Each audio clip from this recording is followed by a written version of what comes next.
Alrighty, welcome everyone. I'm Teeaboo and I am here for Macross, Super Dimension Fortress Macross, wherein our character Hikaru Ichijo now has a squad who he's responsible for the lives of. Terrifying, terrifying. 5 episodes ago, I was like, this dude can't tie his own shoes, and now he's in charge of humans. Flying fighter planes in space. And it's actually going kind of okay. We have been given Hayao Kakizaki. Yes, that one is the harder one to remember, because the easier one to remember is Max Genius. You know, he's a genius to the max. Shoutouts to TrevRock1 for that little joke. He is a genius, you know. And, man, here we are, and the squad has happened, and I was convinced throughout the last episode that they were all going to fucking die. Because I have no faith. I have apparently no faith in Hikaru Ichijo or any of these characters. And I was entirely wrong.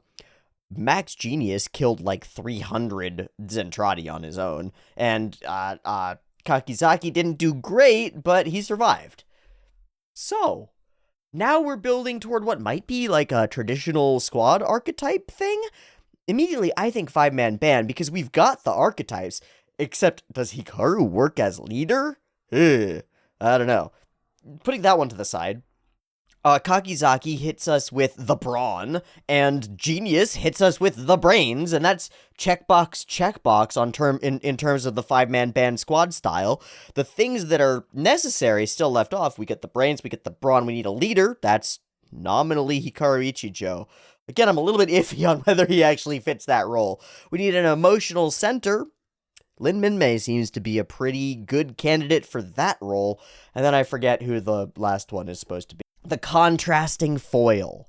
That's what we're missing. We don't have a contrasting foil. Friendly rival. Maybe a number 2 in the thing. It's not Fokker, because he's aside. It might be in a different circumstance, but I don't know. We just don't have one yet. We don't know who is the contrasting foil. Who will be the foil to Hikaru Ichijo? Maybe it doesn't exist and we sublimate it into all the other roles of all the other characters, where Max Genius becomes the somewhat contrasting foil because he's different in his perspective from Hikaru, and also there's some degree of tension between them regarding Minmay, and that's something that's totally unsettled at present, is our romantic element of the show. As we've introduced more male characters around Hikaru, and he continues to not jump when the jumping is good, it keeps feeling like his opportunities with Minmay slip away from him, and she doesn't seem to, like, really care or realize that this is going on at all. She's in this sort of mode where she's just doing her own thing and is not, like, actively looking at these men around her as romantic interests, or is looking at all of them casually as potential romantic interests without any commitment thing going on. Totally unclear. So I don't know how we'll deal with that. I would expect some kind of character that acts as a direct foil to Hikaru Ichijo and is competing directly for the attentions of Lin Minmay, but I might be wrong because my expectations continue to be totally shattered by the show. So I don't know what's going to happen with the squad. Or with the Zentradi, or with our route home, or with all the Captain Global stuff, or in this episode in particular, because we have flip-flopped in terms of tonality, in terms of what we're actually focused on, in terms of the types of storytelling that we're doing, repeatedly over the last couple of episodes. 2 episodes ago was the Hayase episode, and it was like all mostly directly focused on a single character's emotional journey and this overcoming of a past nostalgic thing and all this stuff. Totally different from last episode, which was kind of a gung-ho fight stuff to do things pretty good, also get a squad and a couple of interpersonal things, sort of clusterfuck of an episode. It was all kind of scattered. Not that that's a bad thing necessarily, but kind of scattered comparatively, compared to the very honed in, very directed, very focused Hayase episode. So I don't think I have any expectations. I don't know what the fuck to expect here. But I do find myself more and more engaged with these characters. And I think, even though I keep saying stuff like, I don't know who the fuck Hikaru Ichijo is, I think I'm getting a better perspective on it. And I think it's doing that sort of sort of slow burn under the surface, getting in under your brain layers, and really creating the patterns to figure out what these characters are and how they interact with each other and where we're going with the thing. I've got a distinct impression of Macross now. And we're 8 episodes in, I would hope so, but I really didn't have that a few episodes ago. A few episodes ago, I didn't know what we could do here, or what we were going to do, or what we were willing to do in the environment. And I think the turning point for me was the Hayase episode. I really do. The proof that we could do a storytelling, and the hope that we will do more of those, and the ability to just as quickly pull away from that and do sort of that chaotic clusterfuck monster of the week, or like Zentradi attack of the week sort of thing, and be able to move between those relatively seamlessly without feeling really broken up or crushed or cracked or whatever. That's pretty unique and pretty interesting. It creates more of an anthology-style series feel, and there's a lot more that can be done there. So, we're still in the early stages here. We're still building up our cast of characters, truly. And that surprises me, because I thought we were transitioning into depth of character come the Hayase episode, right? I said it in the last one. The last thing that I expected was to actually expand our cast. But it turns out we're doing both, and we're still expanding our cast of characters. So, we're still in early game. We're still in the first third of the show, and it's important to recognize that, and recognize that there's a whole lot to come, and the 20-some episodes that we have left may be peppered with little character episodes, or big character episodes, or big fight episodes, or all sorts of things that could be really extraordinarily interesting. I like this. I like this a lot. I like this a lot. I like Gundam too, a lot. I'm so pleased to be watching both of these shows. It's different. We got one of those weird spine chills. Oh, jeez. It's different. It's a little weird. Because it's 2 shows at once. It's Thursday. They're both older shows, which makes for, like, a lot of older shows. I'm phasing out Retro Monday Overdrive partly for that reason, because it's a lot. And yet, both of them have continued to prove themselves really interesting, and to be way more than I expected them to be on the surface. And I keep getting comments from people that are like, I wasn't sure about this show, but I've started watching it with you, and I'm really enjoying it. This is really cool. One person said, I wasn't sure about this at all, but now Friday mornings, because, I post these on Thursday evening, afternoon. Friday mornings are one of the things I wait for most in the week. That's awesome. That's great. Me too. I really am enjoying Macross. There's something cool about it, because it feels not, the word isn't low effort, but somewhere in that realm. The stakes here, to me, don't feel as extraordinarily high as when I watch an episode of something like really intricate that a lot of people really deeply have opinions about. There's some stake there, there's some tension there, and some I need to be on the ball sort of feeling. And I've talked about this many times, and we've talked about it back and forth as an audience and a creator, that a lot of people have said, don't be that way, right? Just be yourself, just be natural, and don't treat it like it matters. And fair enough, that's a good ideal, I think, but the truth is that I want to do my best on most of these shows, and when a show has a lot to offer, I feel duty-bound to do my best, right? Because otherwise, what am I doing? I'm making a video that's gonna waste your time? Not my style, not what I want to do. So, I like doing that. But there's something really valuable about a show that doesn't take itself too seriously, because then I don't have to take it too seriously, and I can have a lot more fun with it. And I think that's what's been happening with Macross a lot, is that I'm having a lot of fun with it, just honestly. And because of that attitude of having fun with it, I'm not looking at each episode and being like, the production of this episode was kind of shitty. I mean, I'll say that kind of stuff, but it doesn't matter that much, right? I'm not here for a highly coherent, extraordinarily produced, incredibly invested experience. I'm here to experience something from a different time and a different place, sort of as an alien observer, as Zentradi watching the humans or whatever.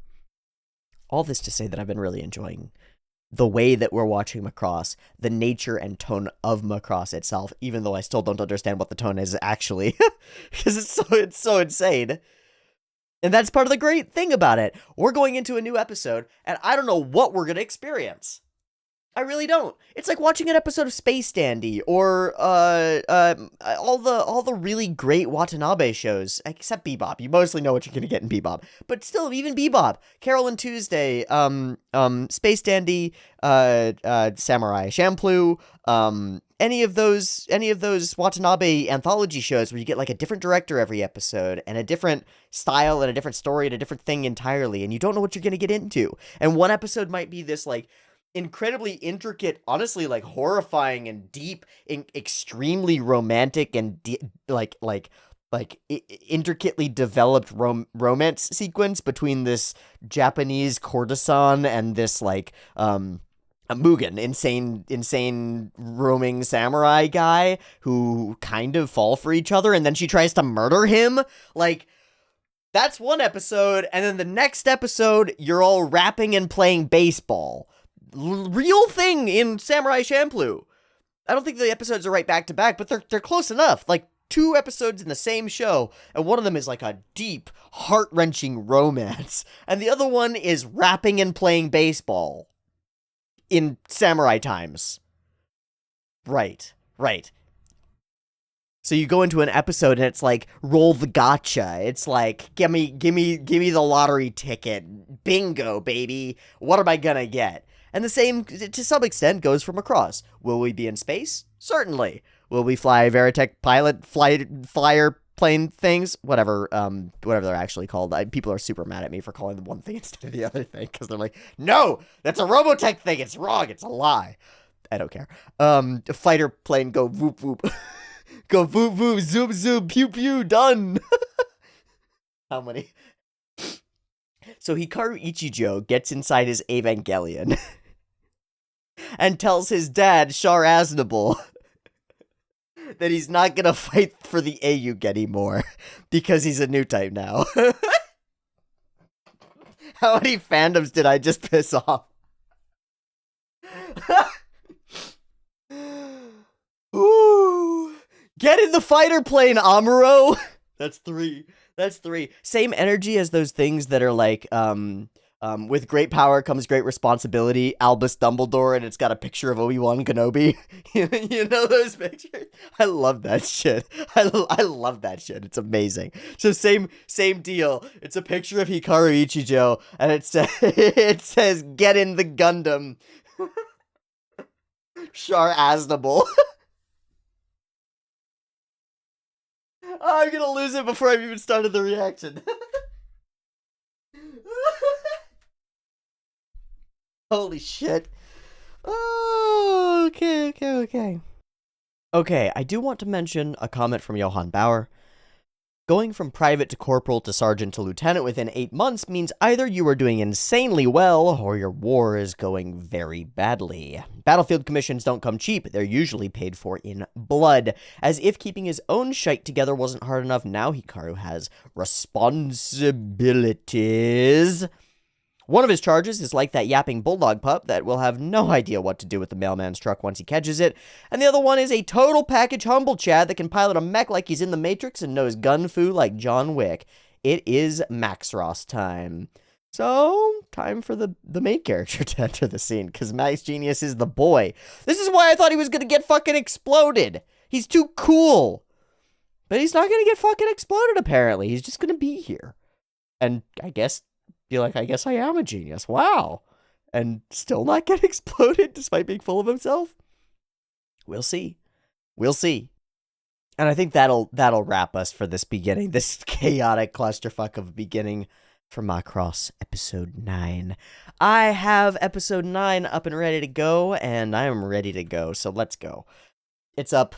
It's going 2 versions, picture-in-picture, in the description. I drew the squad. That's what I drew.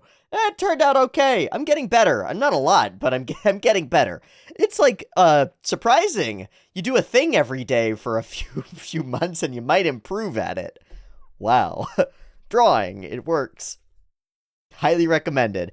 Anyway, I drew the squad. They look like they actually look like the characters that they're intended to be, sort of. You can tell that they are who I intended them to be. Barely. Sort of. Getting there. Episode 9. Will we have dramatic, intense, romantic? character stuff? Will we have Itano explosions? Will we have chaotic hilarity? I don't know. Let's watch the episode and find out. Beep beep timer for episode 9 of Super Dimension Fortress Macross. Patreon is in the description. Beep beep.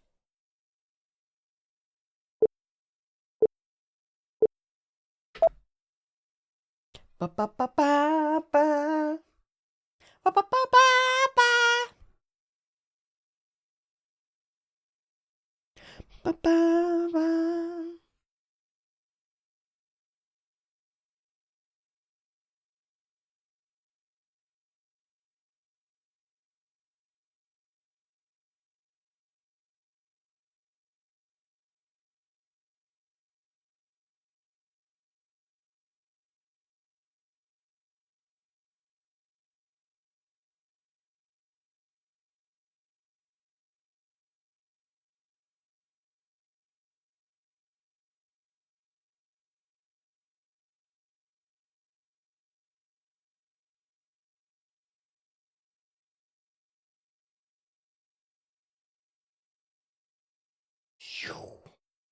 Ah.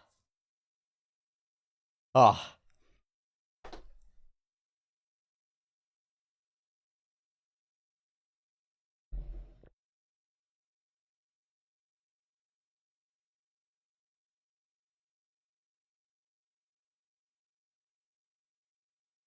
I can't wait for the modern tribute version of this. With like modern production and everything.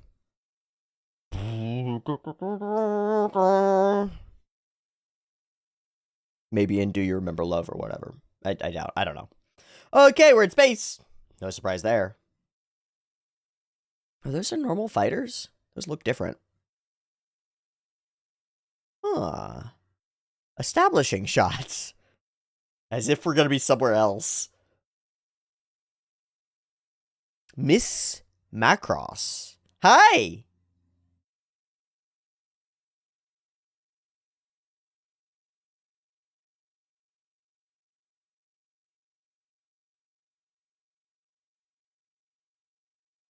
Hmm.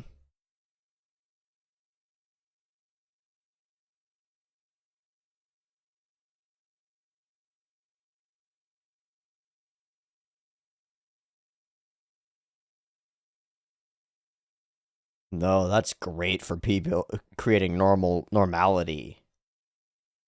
Oh, wow, we just cut into a totally different fidelity. Whoa! Oh, I see everything. Imagine you're looking at the world and it's normal and you blink and suddenly everything's like golden light and glowing. Ah. Yeah, everything seems nice here. No.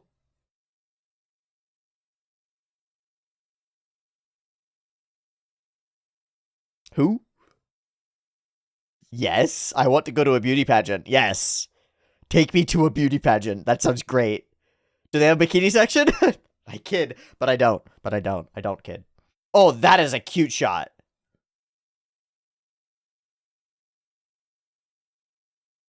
These are really good facial expressions from these characters.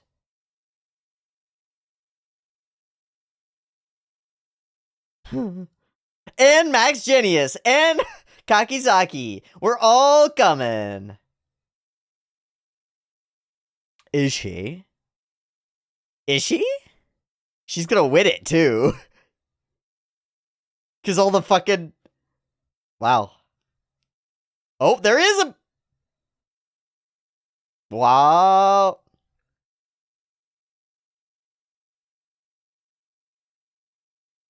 So yeah. That's fun. Yes. Honto? Oh.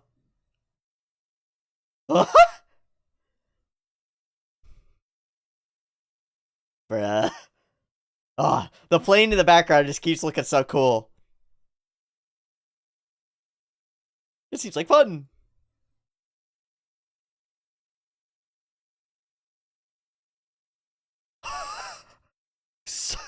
Son of a bitch!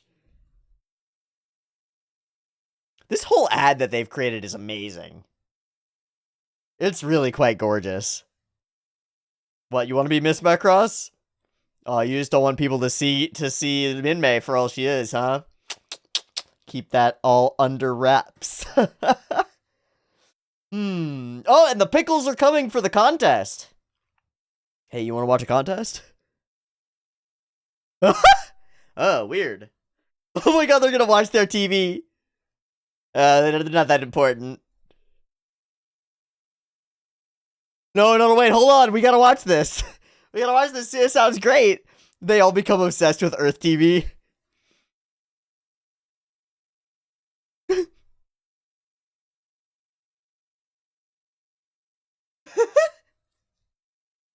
Are they gonna go and watch? Yes, please tell me they're gonna go and watch. Alright, serious lads. Let's go explore this terrifying contest of death. Certainly it's a... Wow, that was good.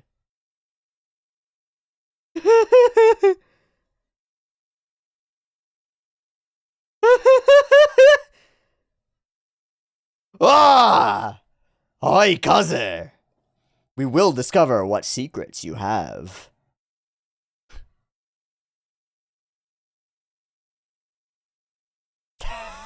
Terrifying. What the fuck? Who gave opposable thumbs to the robots? First the cameras that are listening. Now they can walk around and grab people?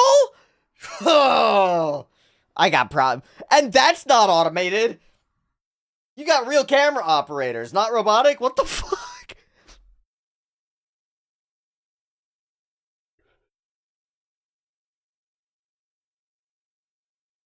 This is cool. This is great for morale. I cannot wait. I hope they put a lot of effort into animating the girls. That would be really great. Because we saw so much of that, like, feminine posing ability demonstrated via Hayase. We could really do that here. This could be really cool. And a lot of these animators probably don't get the chance to draw sexy ladies very often, you know? Or, you know, they're mecha animators, space animators, stuff like that. I'm super interested. Awesome. Oh my god. It's the whole rundown, all types. Office ladies, military types. Oh, this is so cool. That's really cool. Somebody animated that. Huh. That's really cool.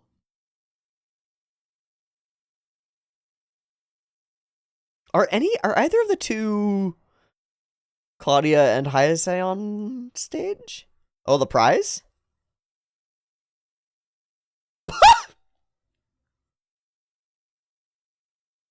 There's only one person on the entire ship who would want this.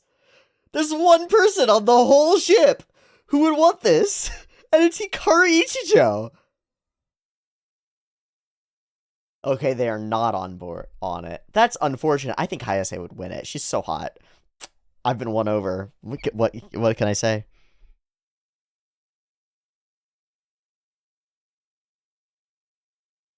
Is he running for Miss Macross? No, I'm joking. He has a dirty look in his eyes. You might have won. She doesn't even. She just looks. But they're not an edit. They're just the recon ship.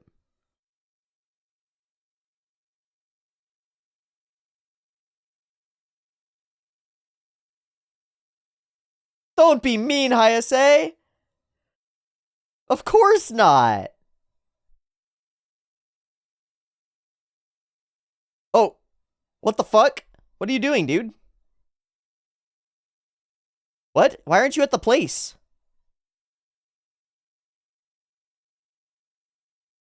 Why are you not watching Minmay-chan on stage? What is wrong with you? What's wrong with you? Why weren't you there early to get front row seats? Where were you rushing from? Okay, whatever. Wow, the shadows are really cool.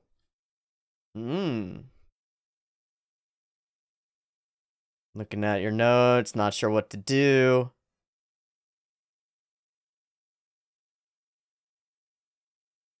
Oh.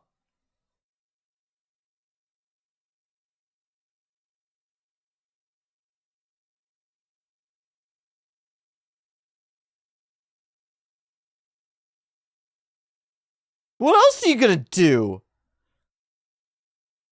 Oh. Okay, I really like you. Oh, not the time. Dude, don't meet your heroes.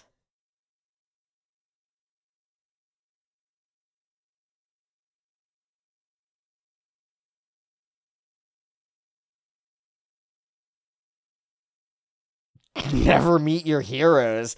Kick her ass, Midway! Take her down! Take her down!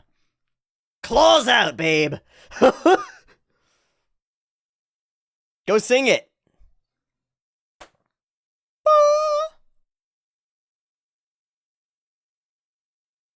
Aww. Holy shit, in the full keep out, yeah. Cheap out? Keep out? I don't know.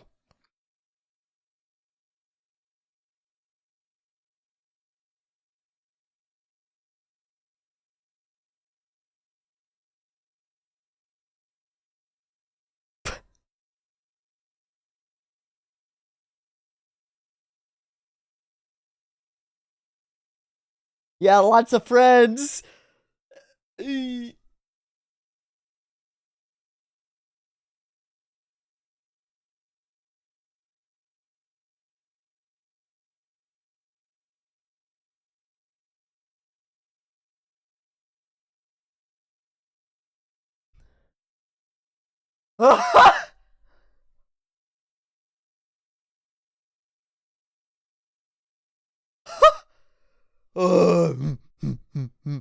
Well, that was a weird shot. Yes, hello? Why?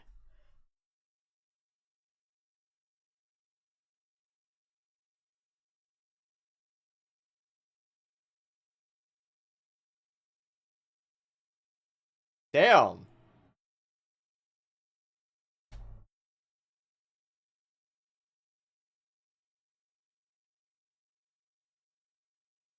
Yeah, this is bullshit, dog.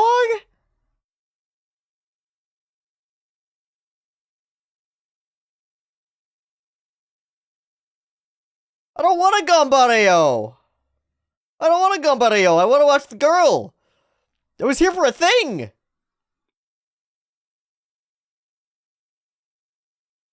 I was here for a thing, man. Shit. Damn this soldier thing. Gotta do other stuff. Fucking shit. Bull fucking goddamn it. Grr.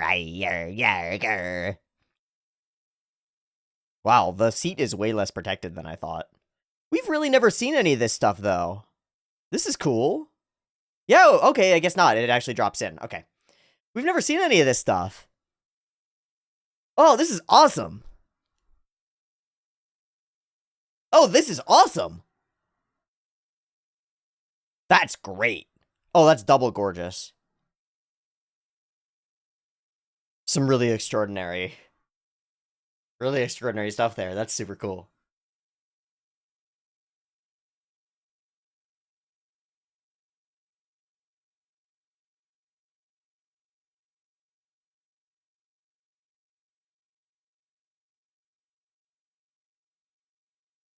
What are ghosts?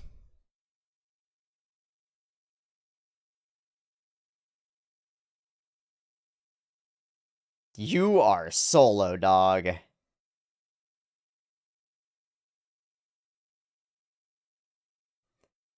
Oh, it's all mix and match. Oh, yay! Just watch from here! Fly it around. We're not gonna miss that. God damn it! Fuck. Stop it, Hayase. You're block walking me.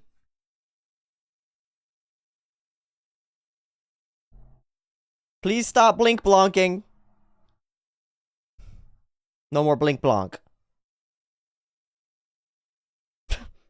Yeah, we're gonna get the bikini contest. Ah! Nanda. Oh. Amazing. Oh, wow. It's not even, has nothing to do with the, the physical physical clothing and everything to do. You got me right in the middle of my personal time.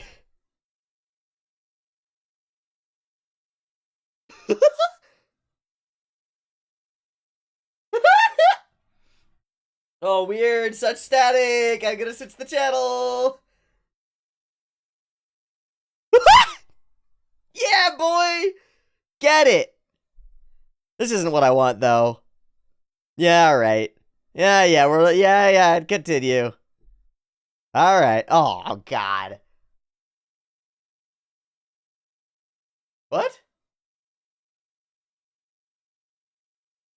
She isn't out there yet.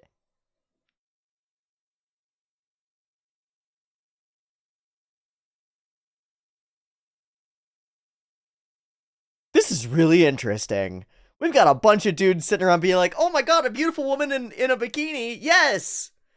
Can you imagine that in a modern show? No! Oh my God. Ah! Oh, Itano is absolutely on this episode. What is that? Praise! And he misses it. Because he's trying to stay alive.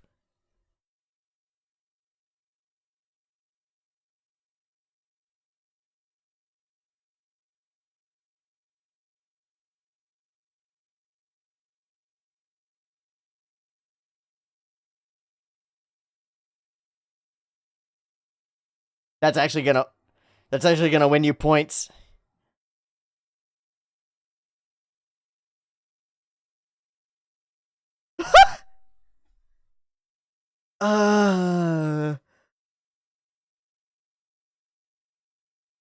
What is the point of this?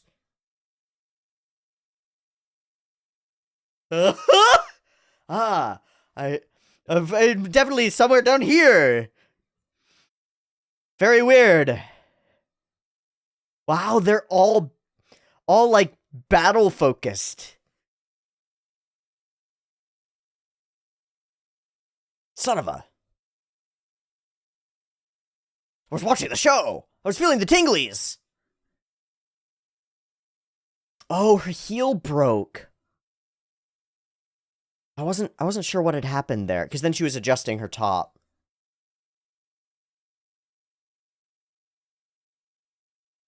Eh. Eh. Eh. So she's supposed to be the shoo-in. But I feel like...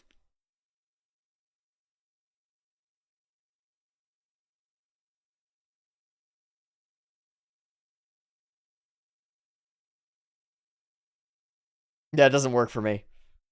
Min-May! Min-May! Aw, I missed it. You gonna take him down? I hope they take the info back, actually. I hope they make it back. No, he's gonna shoot him down.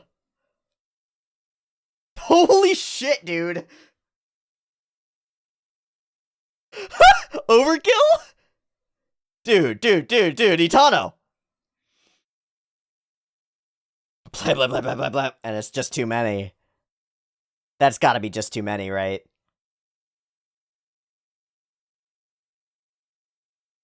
Wow, they're gonna make it out? Good.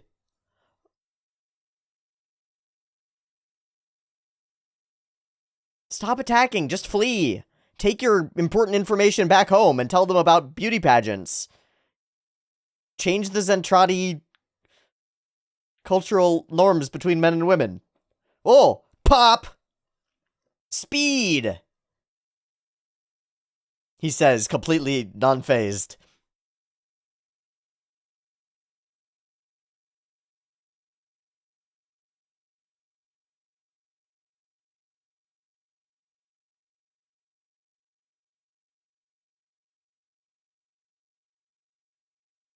Oh my God!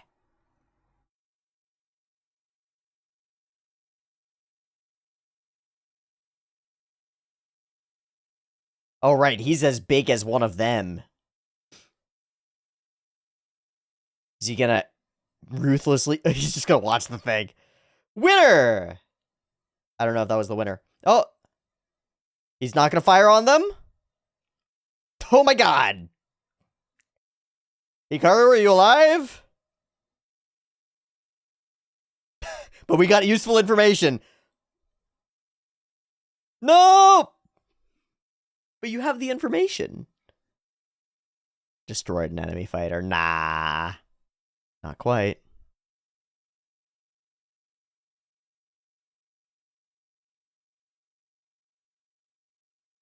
You sons of bitches. You sons of fucks! Now we get to watch. You sons of fucks!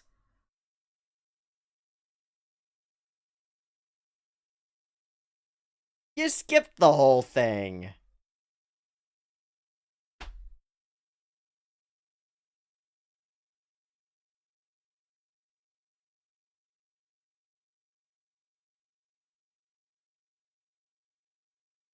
Of course she is. What about that Minmay girl?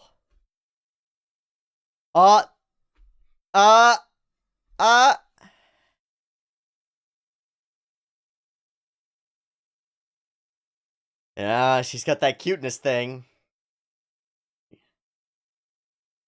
Yeah. Yeah.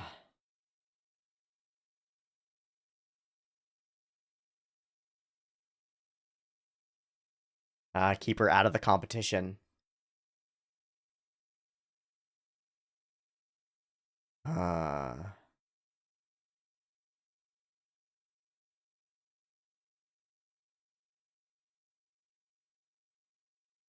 You can fake a vote real easy, baby.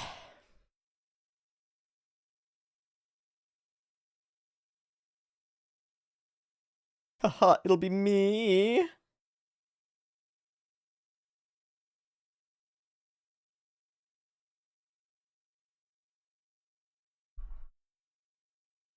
Wow, we're doing instant voting. It is possible. Switch on! Who the fuck is that on the left? She seems to be doing great. Haha, it'll be me.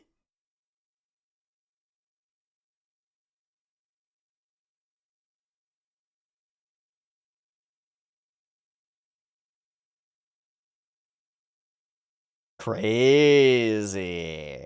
So what does that mean? She gets a cool plane. Okay. Yeah, how you doing, bud? Not great.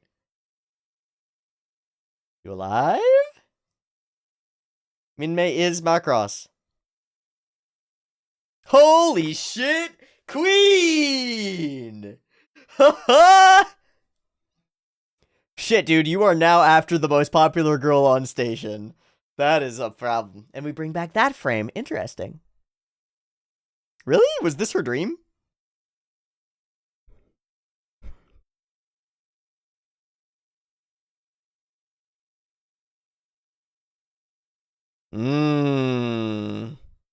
She moves toward fame of some kind and he doesn't. Ooh-wee. Maybe she'll be... Maybe I won't be able to talk to her anymore. Maybe we'll be separated. Wow. Very interesting. This was a very fun episode. Just the idea of having the beauty contest or the pageantry competition on station makes a lot of sense. It fits with all the aspects of the sky being presented or projected, and the normalization of normal life here. Of course, that all flies in the face of the military folks who are still out there living and fighting and dying. And that's pretty obvious when it gets directly in the way of Hikaru being able to engage in the sorts of fun things that are keeping the normal population together, bread and circuses style. He feels a little bit on the outs there. Doesn't feel great about having to be commanded around and take care of things while he'd rather be doing something else. And that's part of the sacrifice that he's made, and it's really interesting. I think this opening scene is really cute. Minmay really stands out here, but it's that shot where she looks off into that distance, And Hikaru sort of turns, blinks, and looks back at her as she's gazing out into the yonder, and sees her there, and she's just too beautiful here. The You blink and the fidelity of the scene is totally different, and she's bathed in this golden light and stuff, and it's offset. She's suddenly a painting, right? It goes from being, hi, pretty girl who I'm talking to, this is fine, now you're a painting. You're something separate from me. Wow. But still here, still a part of this. And we're working back and forth about how they can figure out all their how they can figure out scheduling, and it doesn't really work. Interesting. Springtime 4-hour leader. I think that the ad for the Miss Macross contest, especially the scenes with this scene with the background elements going and the all two-tone, just two tones, light blue or white and blue, creating the space on the character. Really cool looking. Looks like some of the artsy stuff in a number of kind of artsy OVAs where you'll get like a club scene and there's a character dancing or something along those lines. Really interesting. Even reminds me of some of the animation style of certain henshins in early Pretty Cure, early Maho Shoujo type of shows. The characters will go into this sort of flat tonality or flat two-color design to create this like ethereal highlight, high contrast space. It's pretty interesting. It works really well here. And I think it works really well that we repeat the same sequence a couple of times because it feels like it's broadcast television in a lot of ways. And the queen will be crowned. And of course it's going to be Lin Minmay, but of course it didn't have to be. It could have just as easily been Jamis Marin making it there. And it's interesting that we put that as an obstacle here, that this already famous person is someone that the demure, humble, normal, good girl beats out. And I think that's accurate to classic Japanese film sentiment. You see this all the time in Japanese horror film. Specifically, the person who survives is usually the pure young girl. That's the person who survives in J-horror. To the point where there's a huge realm of J-horror that parodies this aspect and has that character subvert their archetypal type and become like a crazy monster in order to save themselves or whatever. So then you end up with the sort of like demure, humble, normal schoolgirl who's like a 16-year-old normal schoolgirl who's in a zombie apocalypse or whatever, but then she's like blood covered with chainsaws and baseball bats with spikes in them because she's figured out how to like become herself and stuff. And that's kind of a subversion of the archetypal thing. The archetypal thing is that all of the horror characters die, right? All of them get killed or whatever, and the one who survives is the one who doesn't fuck it up, who doesn't make the specific mistakes. You can get a lot of this is Cabin in the Woods, because Cabin in the Woods should be required viewing for anyone doing any sort of film criticism, because it just breaks down all the horror tropes effectively, and it does break down some of the J-horror tropes pretty effectively too. And the idea that the virgin or the pure one, the pure female, pure youth is what it is. It's the emblem of youthfulness, and that's femininity, possibility of new life, and literal youthfulness. And usually it's emblematized as the virgin, often like the sexy virgin. Weird to say, but that is the archetype.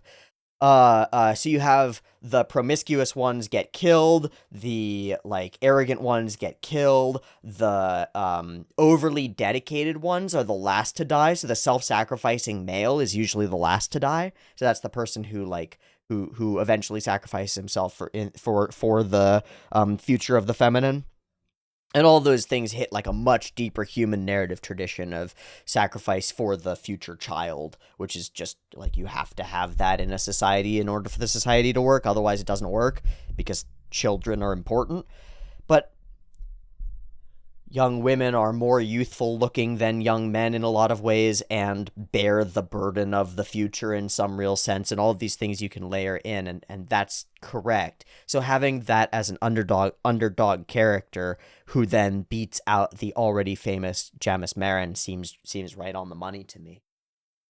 I know it's so much simpler than that, but this is one of the fun things about media is that a really simple event like Lin Min Mei as a character, archetypally defined, winning this competition is presenting her as something more.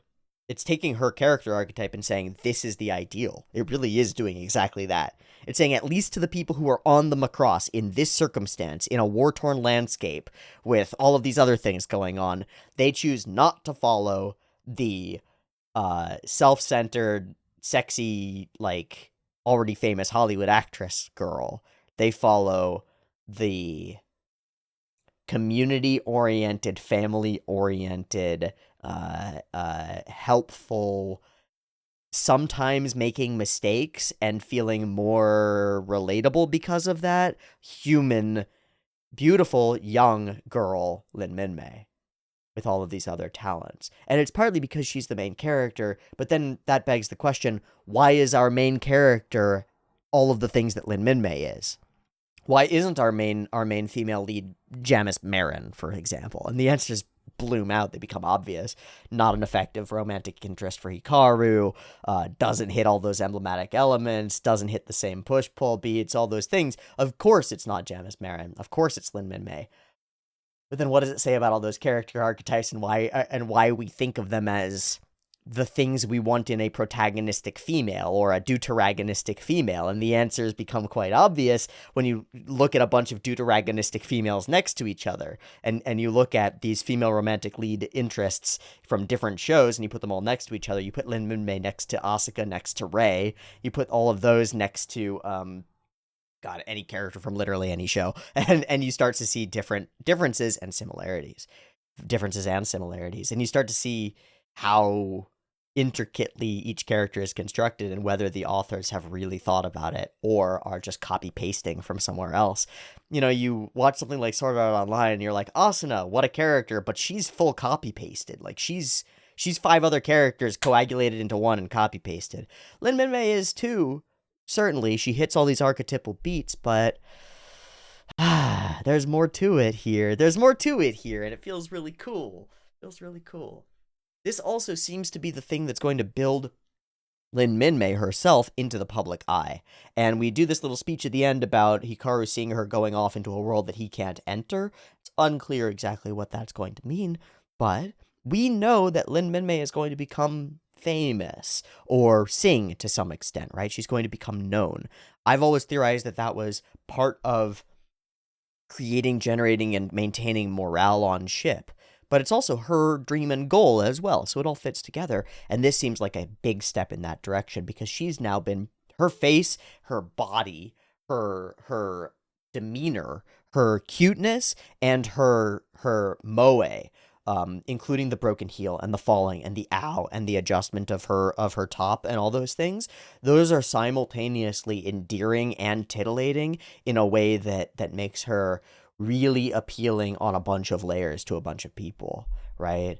She's not so far above you that she's untouchable in the way that Janice Marin is. She makes mistakes and stuff, like the broken heel, all of those things. I was watching or listening to a podcast recently that was about attraction traits and what people find attractive or interesting in other people, and or even what people find likable in other people, not necessarily in a romantic context, but also in a business or an interpersonal context. And one of the things that was proposed by the guy who was speaking was that the people who we like are the people who we think are really competent, but then occasionally make mistakes. People who are just really competent all the time, we view as kind of too good. They're like too good, right? We can't really relate to them as well. People who just fuck up all the time, we look at down on because they're failing constantly, and it's like, you're just incompetent. The people who we really like are the ones who seem really competent all the time and do things really effectively, and then they make little mistakes that make us able to find them endearing and find them like human. They have flaws, right? So we like the person who gets all their work done and all this stuff, but then stumbles and stutters in certain social circumstances, or who is like really good at all of these things and then fails at this, or who's really pretty and answers all the questions really well, but then falls and is a little bit helpless on stage for a second, right? and then adjusts herself and shows a little bit more skin, right? That hits all the beats, man. It hits all the beats. Not only it's like, wow, she's so great, but also I need to protect her. And also she's vulnerable, right? So it's like, I have to protect her vulnerability, I can take advantage of her vulnerability, and underneath that, she's actually quite competent at mostly everything else. It's the whole picture, even if there's contradiction inherent in it. Super cool. Super interesting. And it makes me wonder, after the fact, because we're talking about 40 fucking years ago, how much intent is here? How much of all this stuff that I'm spieling about Lin Minmay is intentional or conscious? Are the authors aware of what they're doing? Or, as is so often the case, are they just writing the story that feels right, and it happens to hit all these beats because they're the beats that feel right? From personal, interpersonal experiences, from other pieces of media that have been incorporated by the authors, from what they've seen before, from what they think would be the right story. What would be the right thing to happen to Lin Minmay that would make her win the competition? Well, she'd look really great, and she'd answer the questions really cutely, and people would recognize her from Nyan Nyan, and we'd have the soldiers being really gung-ho about it, and she'd also maybe make a little mistake and be a little bit more relatable and not as perfect as somebody like Janice Marin, and that would make people endeared to her. And they write these things out as like, well, that just is the way that you'd write the thing to fit the beat of the story so that she wins. And in order to make that happen, you write all these other things that end up being correct narratively, or like a good way to make it happen narratively. And it all has to be, it's like a math problem. It like has to have these elements on the one side in order to get this element on the other side. Otherwise it feels wrong. I mean, if we just hand waved it and we didn't do any of this fun stuff, for example, let's see it a different way. Hikaru Ichijo goes off, we don't see any of the competition. None of it, right? We see the opening moments of the competition, and then Hikaru goes out and things get fuzzy, and then suddenly we only focus on the space battle for that period. We come back, and Lin Minmay has won, and she's the queen, right? And we don't see any of what's gone on in the competition. It's nowhere near as strong. It's nowhere near as strong. We don't get the opportunity to like root for her, the tension of wondering whether she'll win it, all of these things, but also we don't get to see her fall down. We don't get to see the Kakizaki being gung-ho about it. We don't get to see all these elements, or the arrogance of Janice Marin and the believed rigging of the thing. All of these elements that make it all fit together. So, I don't know, it makes me wonder how conscious it is when things are good in show. Was this intentional? Or did this just happen emergently because the people who are making the show actually know how humans work? It's a mix. It's always a mix, right? Either way, it's really cool. I love the idea of the Zentradi totally not understanding what's going on here, and I love that this serves as exposition for something about the Zentradi. We haven't seen any Zentradi females. That's interesting. Didn't really notice it, right? Partly that's just because I'm used to military being mostly male, but I shouldn't be, because on the other side, we've got a pretty, honestly, mostly female military. Well, okay, pilots have been almost entirely male. Command deck is almost entirely female. Captain Global is the only male on deck, on the bridge, right? Claudia, High SA, and then the reddish, orangey haired girl and the black haired girl, they're all female. But the Zentradi are all male, and we find out today why that is. How horrifying! They're wearing... No, it's not what they're wearing. It's that there are females on the same ship. Dramatic. Dramatically alien. Extraordinarily interesting. Wouldn't have known it without this episode. Could have inferred it, but didn't. Didn't even think about it. Totally didn't cross my mind. Shows my own biases, right? Didn't expect it. Didn't care. These are aliens. Whatever. I don't even know if they're male or female. I don't know. They all present as male. There are female Zentradi. And they're 18-foot tall Amazon women. Probably. I assume. Hot. Hope we meet some. That would be great. I'd really like to see what would happen, because they say on the same ship. So are there female-commanded military Zentradi ships that are just their own hierarchical, like, feminine system? That would be super sick. I'd love to meet them. I'd love to meet them, not only because I think they might be hot, but Also because that's kind of cool. Both cool and hot. Top titty. Upper deck titty. Interesting. But they're totally and utterly confused, like befuddled by this occurrence. The whole pageantry. They just don't get it at all. And that's really cool. It makes them more alien. It's also it's like goofy funny because they keep doing this thing where they're just like, what are these silly Macross doing? It's so weird. And that's got just fish out of water elements that make it funny on its own sort of inherently. But it ends up being really cool. They treat this whole thing like super seriously. We are the squad. Blue wave, super duper blue wind. And we do all these facial expressions that are pretty intricate. I'll say that. Over this episode, Hikaru and Minmay looking at each other in the eyes across the diner table thing, these faces in here, some of the Hikaru faces inside the thing. A lot of really nice, emotional, human faces throughout this episode that feel like they've got a lot of quality to them. So that's pretty cool. And then also a lot of really great fighting and missiles and serious action stuff and explosions and things. And the whole mecha walkout sequence is really cool. I expect that it's Itano. I'll go look at it and see if it's on Sakagaburu, but I don't know. Even the crowd scenes are super cool. Clearly, they're mostly a still frame that we're just panning across really fast. But man, they drew all those people in there still. These scenes are really cool. The whole pageant is nice. There are these really fun moments where all the light effects go by. And the words project on everything, and they're actually quite impressive, I think. These light effects across things are really quite cool and impressive. And then there are these moments of lettering passing over the stage and the audience and the people. I don't know. Oh, there they are. And then forming into the big thing. These are all forming flow through space. It's like really cool looking. You can't just digitally do that in this era. You have to draw it and choose it and play it out. It's a super duper duper sick fucking plane. Who is Iki Takemi? I don't know. But it's a super sick fucking plane. It's a 2-seater, which is fucking cool. Means we could ride in it together. And there is one person on this boat who would really like to fly that thing around. It's Hikaru Ichijo, the race pilot. So Minmay just won a thing that only one person really wants, and she'd better give him a ride. I think Hayase really should have competed. We get this little aside about it. We get this moment where they're like, oh, he's got a dirty look in his eye, which is kind of cute.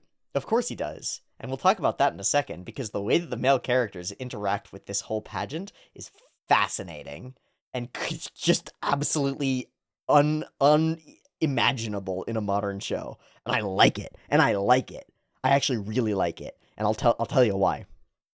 We get this moment where they say, like, oh, Captain Global with a dirty look in his eye.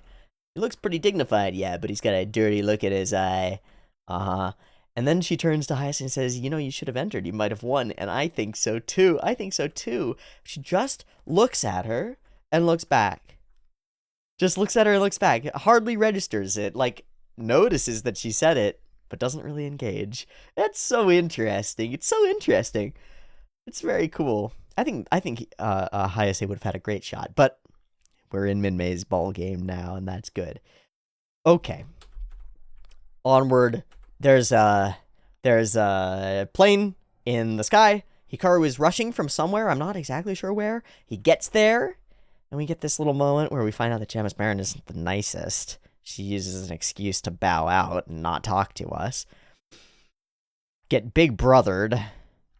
And then, or I guess he doesn't get big brothered, it's the cousin. And then the call comes in and you're forced to run. Damn. We get this moment where he back and forth, can't decide, and he eventually does decide. And that moves us into some of the coolest mechanical stuff that we've had in Macross so far. And I'm going to go use the bathroom and be back in a sec. Okay, mecha stuff to start us off. we get to see a bunch of the internals of the fighter things, and also a new mode with the big armored thing, which only Hayase mentions later. We don't make a big deal of it, but this is a cool special armored mode for the things. Also, it's like it explodes up, super cool. None of this has been shown before. Hikaru belting up inside, the insides of the thing, getting into the chair, and the chair descends down and the head flips over. None of that has been shown before. Not really. Not in a way that makes me feel like, well, like I could get into the mecha with him, or I've got really an idea of what he's surrounded by, right? It's one thing to see a helicopter, and you see a person walk up to the helicopter, get inside the helicopter flies away. And he goes, Hikaru Ichijo, ikimasu! Gundam style, right? And the helicopter just flies away. You're like, okay, great. It's a totally other thing to have a GoPro on that person and watch them get into the helicopter and do all their flight checks. And, like, this is the yoke that they pull on, and there are the pedals, or whatever the fuck it is in a helicopter. I don't know, it might be a stick. And I know in a plane it's a yoke. Regardless, really different to get to see that stuff. It actually wires you in. It makes you feel like you could get into that space. And we also haven't done a lot of what I really like about most mecha shows, which is you've got this sort of connection between the character inside and the mecha outside. You can see this in the stupidest iteration in Gunbuster, where the characters have like two levers and they go like this, and they're like running on an elliptical in order to make the mecha go, and that makes the mecha go somehow. It makes it do like all these complicated things, but they're just going like this, right? Or, you know, sliders, or the piloty things, whatever it is. I like having that connection. We don't really have that connection. Too bad. This is a big step in that direction. It feels really cool. It's like a suit-up sequence. It's like a suit-up sequence. And it's big. And it's this whole operation. We don't see anybody else engaging with Hikaru here, but we see him signaling to them. And we see there must be people running the rest of this flight deck in order to get all these pieces together. We choose some really cool angles for the whole thing. Up top above the whole mecha, right? As he zips by. All these cables and cords move a little bit as we're going, because it all feels right. It all feels real. We're connecting to things. We're disconnecting from things. This is a takeoff sequence. He drops down below. It all feels like a thing now. Like, I understand that this mech actually exists and has parts and has like an on sequence and stuff. And then it takes off walking, and it just looks so damn good. It looks so damn good that I really have to wonder who's responsible for these simple, slow, really critically important mechanical shots. I think you can actually get away with a lot when you're moving fast, when you're flying around in space, and you can sort of get a little wibbly with physics. You can get a little wibbly with dimensions and spatial relationships and stuff. But when you've just got an object sitting in an enclosed space with physical shadows around it, and it has to look like it's made of hard steel and have weight as it moves around, you're not drawing a bioorganic Evangelion mecha where it can move a little weirdly, right? It can do a little bit of a weird thing, and you're like, that seems right, that seems cool. This is a robot. It needs to move like a robot, and it needs to move like it weighs like 4 tons minimum. And it's like, and you gotta be able to sell that. And it also has to feel like it's got enough power and enough mobility to do all the fancy things that we've seen it do before. It's like a not an easy problem to make this mecha feel really good. And yet, it's not just really good, it's exceptionally impressive. This shot is particularly cool. It could be Itano.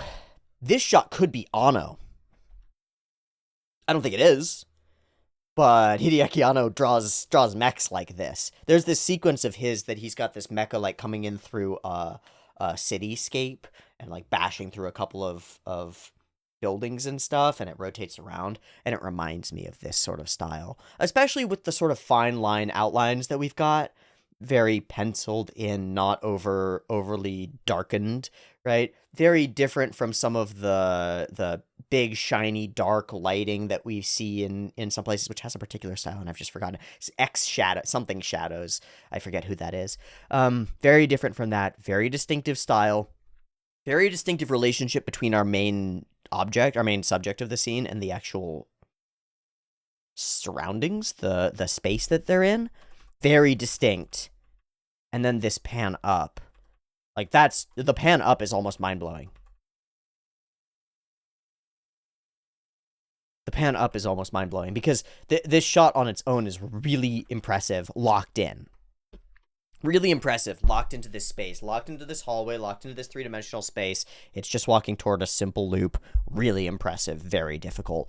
And then we pan up and demonstrate that we have a solid depiction of the actual full spatial, like, presence of the whole thing, three-dimensionally up and down with angles. Mind-boggling. Really, really spectacular. So, I'm gonna pull Sakakibura now, so that I don't forget to do it later. And I'm gonna go for Macross.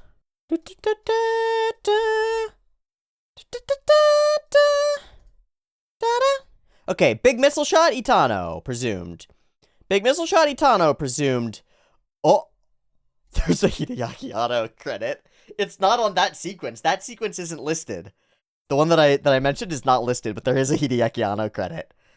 Oh, it's the explosions! Oh my god! Oh, no, that makes sense! Oh my god, that makes sense! Wow! So I didn't actually know that Otto was on Macross at all, ever. At all. But he is just here. So let me show you. There. So it's this cut is the Anno one. Oh, where all the stuff bops off of him. Whoosh of flames. This shit. That shit. Clack, clack, clack, clack, clack, clack. But then it's all the explosions hitting. And then the ones on the inside. Boo, boo, boo, boo.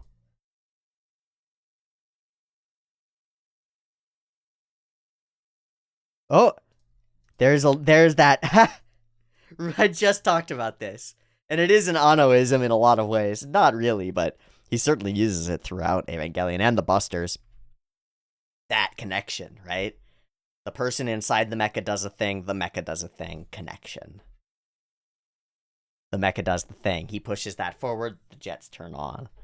Connection. And he bursts through, so that's an Anno. And holds his gun ready. Ah, it's so cool. That's so cool. The crossover that we've all been waiting for. All of this missile shit is Itano. Because of course it is. I mean, this whole thing is spectacular. This sequence where the missiles are actually sketched on, it looks like he's using chalk on cell or something like it. Do you see that? I wonder what's doing that. Maybe physically scraping the cell? Like, that's what it looks like when you actually use a stylus and scrape plastic. I wonder what that is. To make it so sketchy? But it's meant to imitate the smoke trails being translucent behind the missiles and having a smoky effect to them. It's new. It's novel. This is not the way that all the smoke has been in Macross so far. They've all been solid color, right? Solid gray. That's new. This is an experiment. Fucking cool. And it looks great. It's also still Itano's incredible ability to generate three-dimensionality through moving objects. Nuts. Big booms, and so we skipped some bits and pieces in there because Sakakibura. Fucking rad. And then this insane missile stravaganza is all Itano going off. Just going off, dude. Just go off, Itano. Go on, then. Go on, then, Itano. Jesus. Cheese and rice. But no idea who drew that walking scene of the mecha, unfortunately, because I'd like to know. And he just wants to watch the pageant and gets interrupted and cockblocked by Hayase over and over. God damn it, Hayase, you cruel, cruel critter. Just jealous because you don't get to be on stage. Ugh. All the others look kind of shite, because of course they do. Yeah, she's compact, but she comes fully equipped. So we got dudes casually commenting on the physical features of the women around, though. Like a bunch. We get the nerves before going. We get this moment that's simultaneously sexualizing, and it is. The whole circumstances. We've got women who are parading their bodies around for judgment. Okay, we can have as many qualms as we want with the idea of pageantry as a whole. I think we're just going to put that to the side. You can have as many qualms as you want with the idea of pageantry. It's pretty weird. Fine. We're going to put that all to the side. The little fixing of the essentially school swimsuit is simultaneously kinky or sexual, and it demonstrates character and nervousness and trying to make sure that she's all right. And it also hits this beat of being a bit demure, even. Like, she's trying to make sure that she's covered, right? Very, very literally, she's trying to make sure that she's covered here. She's not trying to pull herself up and show more, you know? It's different. It's different, and it matters. The way that she interacts here with the circumstance really matters. And the way that everyone is glued to this moment really matters, and then is, of course, interrupted by the military aspect. And this is the most direct that we've gotten. Hikaru wants the Minmay, and he can't even look at her because he has to soldier. The thing that he did to get the Minmay, to be clear, right? Signed up for this in order to achieve particular goal, and this is actively keeping him from his goal. Tension. Very good. Very good. Zip, zoom, bam, bam, wham, boom, zam. And we're in an immediately tense circumstance. This is life or death for Hikaru. And it's close. If he weren't so distracted, he might be more on the ball and less likely to die here. But as is, he's got missiles right behind him, and he doesn't have time to fuck around. Amazing Itano missile scenes are amazing. Continue to be amazing. And the tension here is real. He's busting G's, you know? He's hitting real tension. And she's there on the screen, and he can't even look at her.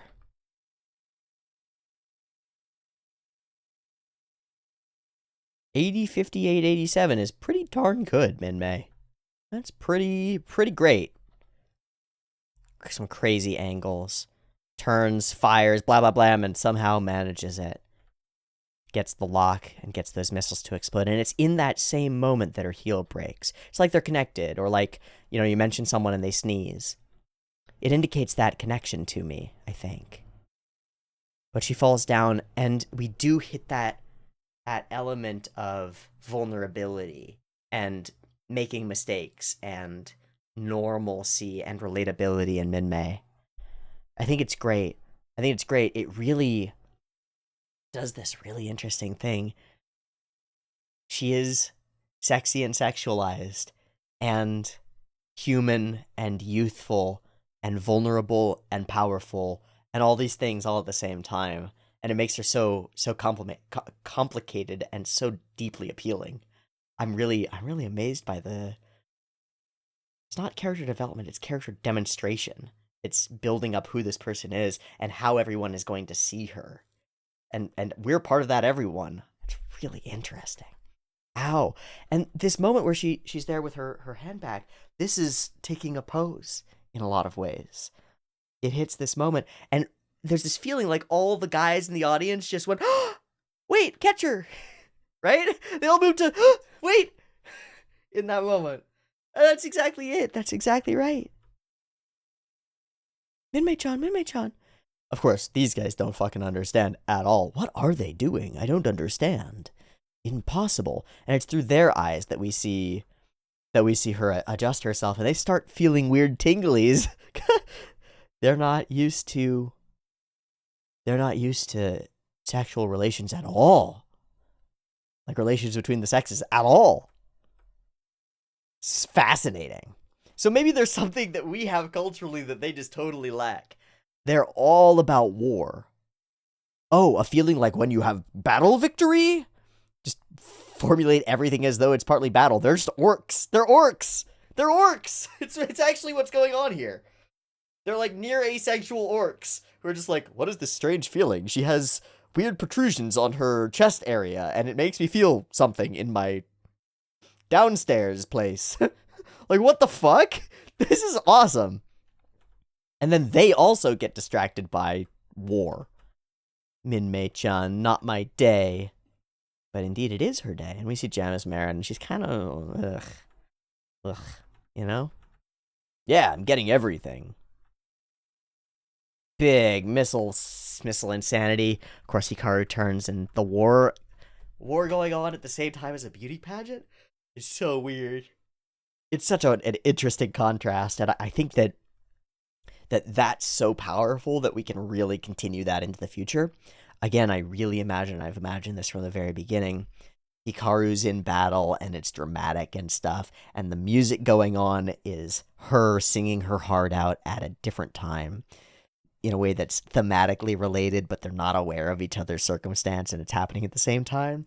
That becomes a tapestry. That becomes operatic. That becomes, whoa, layers of meaning there.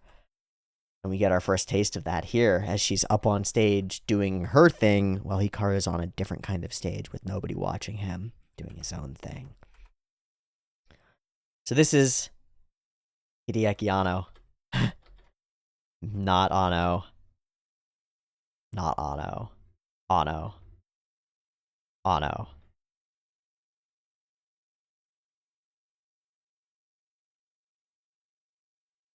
Anno. And then through the window he goes. And then the whole thing explodes. He's watching on all their screens, which is so funny. The whole thing explodes and he just barely survives it. They say we've destroyed an enemy fighter, but of course they actually haven't. Lift the alert, final round of judging. Who's going to win? No, we're going to make sure that it's Minmay-chan. Our Minmay is Miss Macross. We did it. And she is the queen. Okay.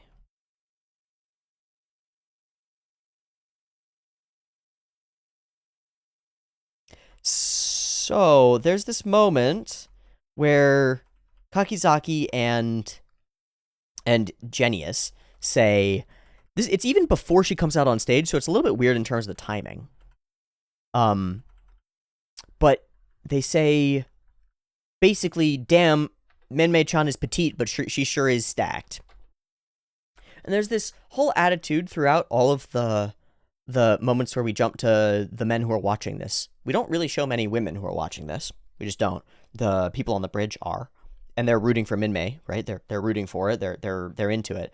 But we do focus a couple of times on the men watching, Max Genius and Kakizaki and Fokker, who are all watching, all of whom have indicated that they're at least moderately attracted to Minmay. At least the two squaddies have, certainly.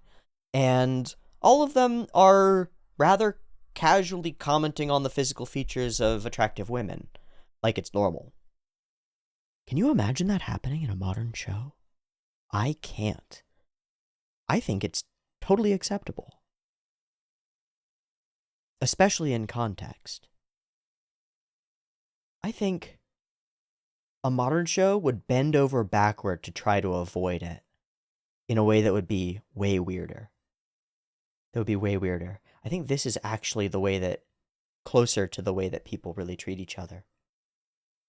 And I don't see a problem with it, really. Again, problems with pageantry in general, one thing. Exploitations and abuses of women for their physical beauty on stages is, like, pervasive. But let's take that and put it to the side. In this specific circumstance, we've got characters going up on stage and demonstrating their attractiveness, and then we've got characters in the audience going, wow, they're very attractive. That's like as normal a relationship between the sexes as you can get. How interesting is it to you? It's very interesting to me. I think that characters in a modern show could not do that. That they would be lambasted for the gaziness or the sexualization or the exploitative nature of the whole circumstance. And I don't feel like that's the case at all. I feel like this is really natural and correct and, like, preferential. People acting like sexuality doesn't exist really freaks me out a little bit. It's super weird to me. People acting really standoffish about it and, like, totally Puritan is really weird because it's obviously false. Most people are sexual entities. There are ace people out there, but they're by and far a super micro minority. Most people are sexual, and pretending that we're not is really weird, and it keeps getting worse, I think. I think we, as a culture, are simultaneously more sexual and more forward about it in, honestly, ways that turn me off in a lot of ways. And then, simultaneously, like, on the surface, completely pure and very against any demonstrations of the thing, at least in context where it's like normalized. I don't know. I don't know. That's weird. That's weird. But I like this. I like this. I get no malice or or anything weird or even exploitative about being like, wow, Minmei's really developed. What an attractive woman. Like, it's locker room talk-ish. And that's right and normal and good, I think. I actually think good. I actually think better than the sort of repressive mode that I see everywhere.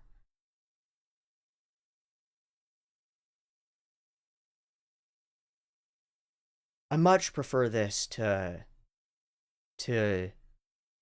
the sort of have your cake and eat it too false anti-sexuality that we get all over the place, where it's like hypersexualized characters who then aren't at all sexualized, and you get a lot of hate if you do, and it feels wrong to, because the authors presented it in a way where it feels wrong to. Here it's just normal. It's like, oh, men and women date on this ship. Like they hook up and date and are attracted to each other and stuff, like people.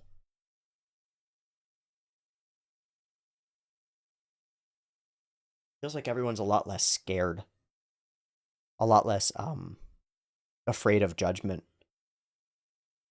That's interesting. I wonder.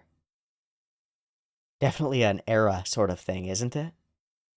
Definitely an era sort of thing, but maybe better. I don't know. It feels to me, as a guy, that the whole sexual freedom movement for women sort of hit a weird wall. Hit a weird wall when it combined with the professionalism and women moving into the workforce at the same time. The two things happening at the same time like have offset each other. Because there was this explosion of freedom, and now it feels like way less free to me. It feels like way restrictive in a bunch of ways. And then simultaneously totally free with no, I don't know where I'm going with this at this point. I like this. I like this. I like that the male characters in this circumstance are able to like stand around and be like, oh, that's a pretty girl, without it feeling super creepy. It doesn't feel super creepy to me. I think that, again, a modern show would be really hard-pressed to do any of that at all and to make it not feel super creepy. Interesting. Interesting. And then at the same time, as she's up on stage, Hikaru can't experience it because he's in a life or death fight of his own. We get this continued separation between the characters. Ah, it's dramatic. Almost tragic. And yet Minmei moves on into a future that Hikaru maybe can't. Cool. Cool episode of Macross. Bit of an interesting, weird one. Very fun. Definitely makes me think about some cool things. Many thumbs up. I enjoyed it. I hope you did too. If I missed anything in the episode, or there are things about the episode that you want to talk about or discuss back, or you've got thoughts about the things that I've said, throw them in the comments. Maybe I'll read them out and talk to you about them next time. Or come to the Patreon where you can get next week's episode a little bit early. Either way, I'll see you next week for more Macross as we move on to the next episode and see what happens as Lin Minmei is catapulted into a world of renown and stardom on ship, and Hikaru continues to be a soldier. We'll see what happens next time. See you there. Peace.